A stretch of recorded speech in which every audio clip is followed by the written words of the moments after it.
Hello everyone, it's Frances with Your Book of Memories. This is a brand new project share that I cannot wait to open up with you.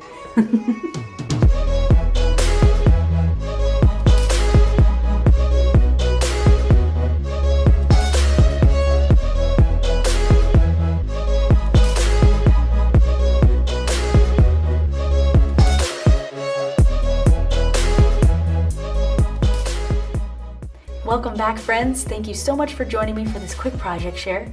You guessed it, I did create a gatefold folio, and I already have the tutorial on my website, and I'll leave it down in the description box as a link for you. I did call this design my Gateflip in the class, so oh my goodness, we had so much fun putting this together. I am absolutely thrilled with the way this turned out because this time I used Mintay papers. Now in the tutorial, you can use any paper you wish. I did use different paper at the time, but you can switch it out for anything that fits your desires. Lady, okay? Mintay Lady, unbelievable paper. We've got watercolor, we've got really deep emeralds, and I just had so much fun. I mean, come on, this is like super adorable. I have a little handmade flower right here, some flowers out of my stash. This was like a little succulent that I thought matched the emerald green. And then I just kind of watercolored my own little leaves and then fussy cut around them. So you'll see those throughout the book as well. I added a couple sequins, and then this was from the Dollar Tree actually. And I just added some lace on the side and went a little bit crazy with, some acrylic white paint. Okay, so it looks a little bit vintage. And this is an entire chipboard piece that has a magnet or two in it, okay? Now you can do the same thing with your books. And I decided to kind of cut around some little elements for the back page. And all my books use chipboard, and I go through the entire book with you, the entire construction from start to finish. So if you're new, I have over 2,200 awesome students. I teach these for a living, and I have a Facebook group of over 530 of my amazing students just interacting and sharing their YBM projects together. So if you're curious of what my online video classes look like, I'll be playing a tutorial trailer after we walk through this book together. I have like a couple little rhinestones there as well, and this whole piece comes off. And I did a little bit of paint smudge and a little bit of a vintage flair going on, and a couple little additional journaling lines right there. Oh my goodness, when you open this up, there's 3 panels. So here's the center, left and right. This is a 1/4-inch gusseted pocket pouch right here that you can fit, oh my gosh, bunch of wallet-sized photos in here if you wanted to just throw them in. And then I have just a couple little the cut aparts right here out of the paper collection. I did use some of this really cute lace. I think I got that from scrapandcreate.com. So I thought they added a cute little feature right here. And then on the right side right here, we have this cute little slide lock closure. Of course, this is an ephemera piece. Super adorable. You open this right up and you got picture space. You could layer it a little bit different, and I'll show you in a second. You can tuck a photo underneath this. And these. So look how cute. We've got a waterfall. And you know what? If you follow me on Facebook or Instagram, you can be notified of coupons. Okay, so if you're questioning your first class, you can get a deal off of that. So I do sneak peeks. I do little snippet videos of just what's going on, and you know what? Tune in and you'll be notified.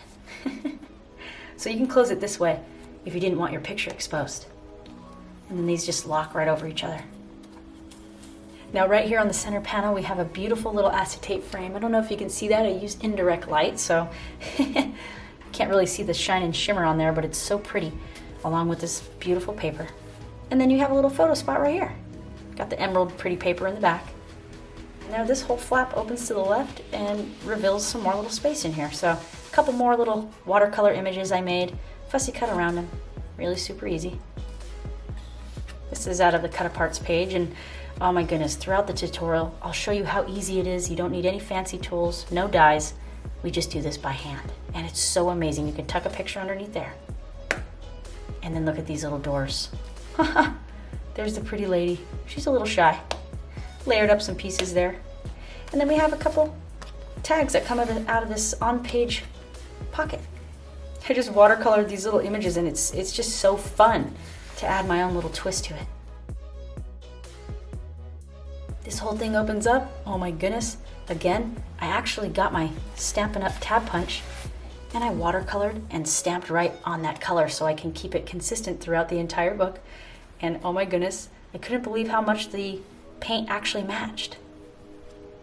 It's been a true blast making this. and I know you can do it. It just takes steps, willingness to practice and try, and before you know it, you will absolutely surprise yourself.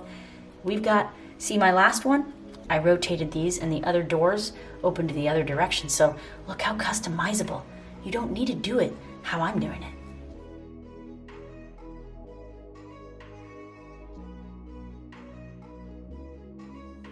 That is amazing. Now, this is like a little box that opens up. It's a 1/4 inch wide. You can fit like 15, 16 stacked 4x6s in here, no cropping necessary, and you're 100% good.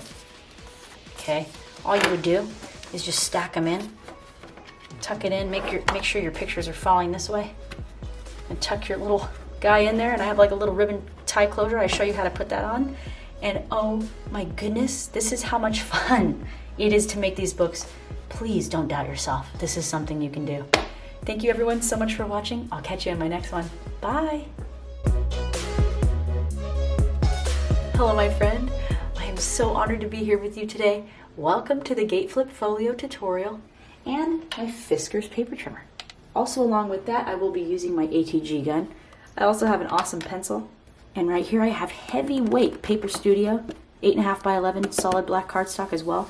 I'm about to go get myself a bite of pineapple right now. Look at this. Insane. And then we got some green stripes. Now that will be one piece from whatever it is. If you have 8.5 by 11, go ahead and use it now. And then just put the edge of the paper right at the edge of that adhesive. And you can put as many or as few pieces of this tape as you'd like in here. You can't tell me that's not one of the most beautiful corners you've made. Look at you. A total of 2 pieces with our scraps, 1 1/4 by 5 3/8. 5 3/4 inches along the top, at 1/2 inch. The protruding outward, I like to fold toward the bumpy side of the score mark. Okay, well I'm going to flip this over where I'm on the mountain side now. Not in the valley, but on the mountain is where I lay my tape. Even though there's 2 score marks, I'm just going to stick to the top score mark and cut inward like this. Beautiful. And then we have 1C, 3 1/4 by 5 3/4. Coat your stamp of whatever kind it is that you're using evenly, and then just give it a nice press. Doesn't have to be perfect. Once you do that, go ahead and line that one up. Place them down. We need to cut one piece out, which is going to measure 5/8 of an inch by 5 3/4 across. I really am leaning toward this